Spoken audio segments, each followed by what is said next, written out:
Howdy folks, welcome back to Frontend Hero. It's been quite a while since I've released any videos, I think about maybe 2 years. But I do intend to release a few more over the coming months. And today's video is the first of many, I hope. So today we'll be creating this animation here. Pretty cool. So it's basically just using some CSS transitions, some keyframes, things like that. No JavaScript at all. I did get the idea from this website here, london.ac.uk, University of London. I was browsing it one day for some reason, and I came down here and I was like, oh, that's pretty cool, little red line there. So I investigated how they made it and I was like, yeah, it's quite easy. So I expanded upon it with this guy here, basically just some staggered waves and a few different transitions to fade in the text and this VW bus here. And I think the name's pretty cool too. Okay, so yeah, that's basically it. Let's jump right into it.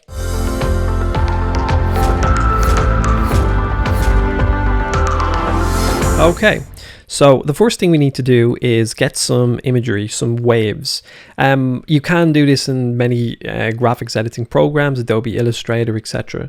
I was going to do that, but I don't know, I think I'd be finicking around too much with these waves and all the rest of it. So I popped into Google and typed in something like SVG wave generator, and this shuffle.dev website popped up, and it suited my needs perfectly. So you can pop in here and you can change the colors of these guys here. Let me see. Change that to that. Change the wave color to purple, yada yada. So basically, once you're happy with your waves there, oh, you can also shuffle the pattern here too to different kind of points and peaks. Once you're happy with it, you can download it, and then you have an editable SVG file you can work away with in Adobe Illustrator to export each layer. We've already got our waves exported here. I've just called it wave 1, 2, 3, 4, and 5. There are actually 6 colors in our header.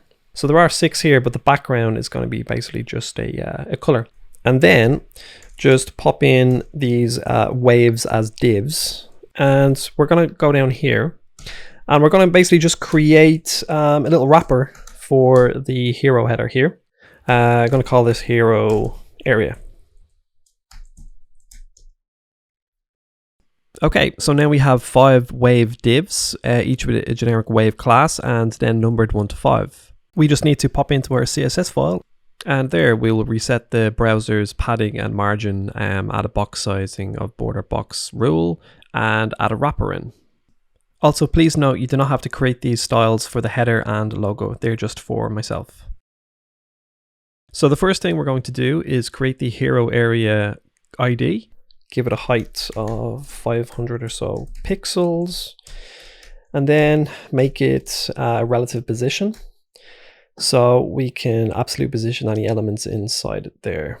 And then what I usually do is always create a border 1 pixel solid red block just so I can see what's going on. So if we have a look at that now, looks good. So what we're going to do then is start adding our wave classes in. So we're going to build them up now. So I'm going to create the first generic wave class here. I'm going to give it a height of 100% of the parent, which is 500 pixels.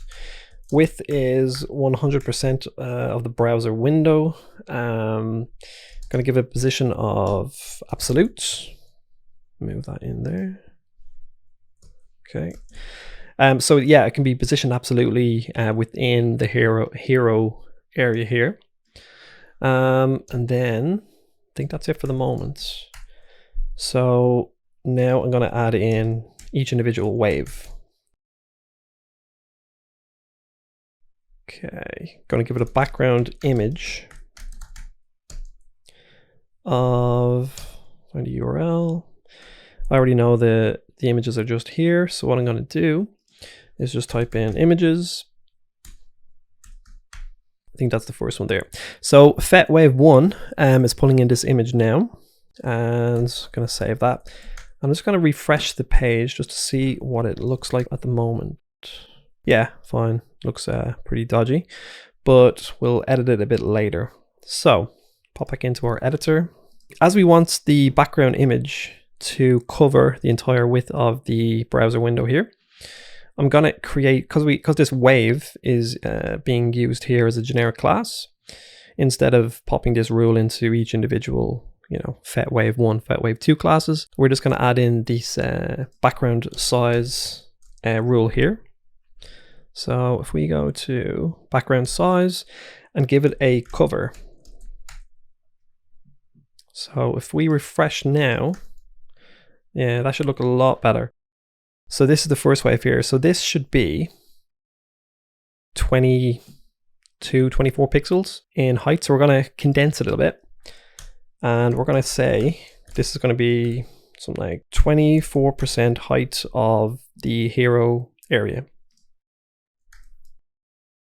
And if we refresh that, great, looks good. And then all we need to do, because the wave is positioned absolutely down here, so we're just going to add on to the wave generic class. We're going to say everything should be positioned to the bottom of the hero. And we refresh that. Good. Okay. So I'm going to add in the rest of these now, and then I'll pop back in a bit. Okay. So if I refresh this here now, it will look a bit weird. Yeah, they're all 24% in height of the hero. So I need to tweak each of these. So this is one, this is the very bottom one here. Maybe number 2 can be something like 40, 45, maybe 42, something like that. Then the next one could be, I don't know, 70, 82. And then for the last one, near enough to the top, give it 90% here. That looks pretty good. We need to give the hero background a color. So what I'm going to do is give it a color of the front-end hero color and do that. Now I can get rid of the red pixel border because I can see it in its entirety now. And if I refresh that, yep, looks pretty good. Before we move on, I'd like to visualize how the animation is working. So I've removed all the other waves apart from wave 1. Then I've made the background color of our pseudo element blue. Now I've slowed down the animation to 10 seconds. And you can see our wave 1 pseudo element comes in from left to right, starts off at 100% and finishes at 0%. Now if we change the background color to the background color of our header, you can see the wave coming in as if it's coming in on its own. So I hope that helps a little bit how to visually see how this animation is working.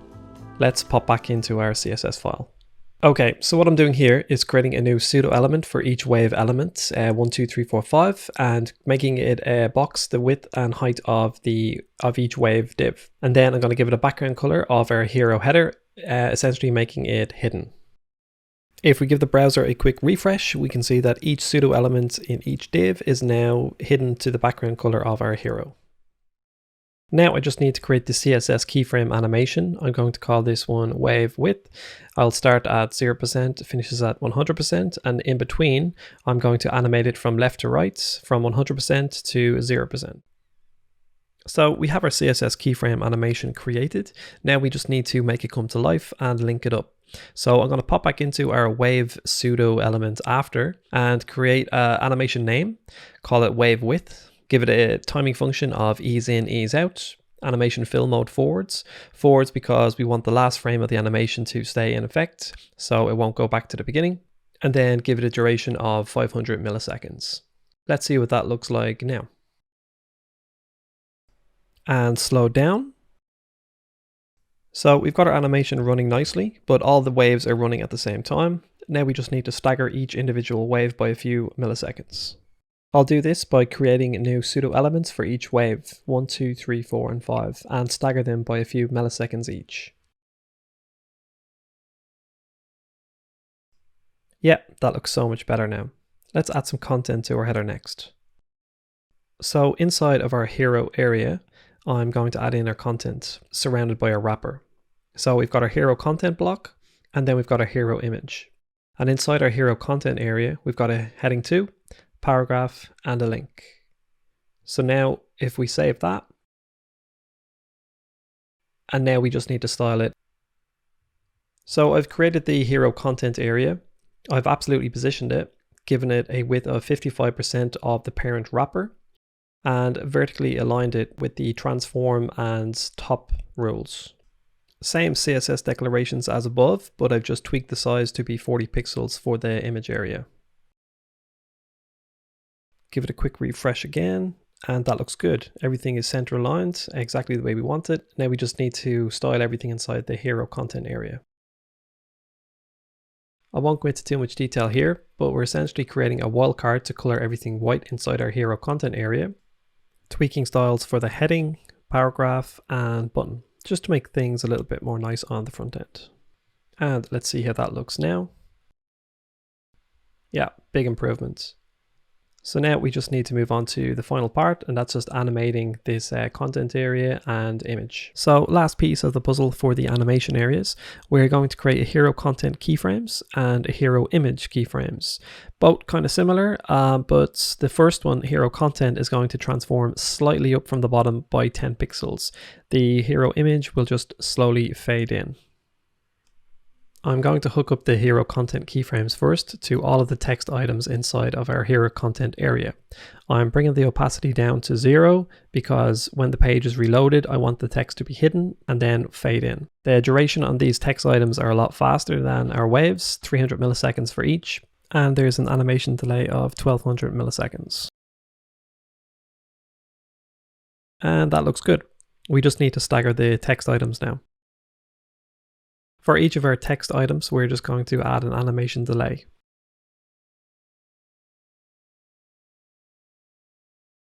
Yeah, that looks nicer. So the last piece of the puzzle is to animate the VW bus fading in. So we're going to hook up our hero image keyframe and change the animation delay to a little bit longer, to just under 2 seconds or 1900 milliseconds.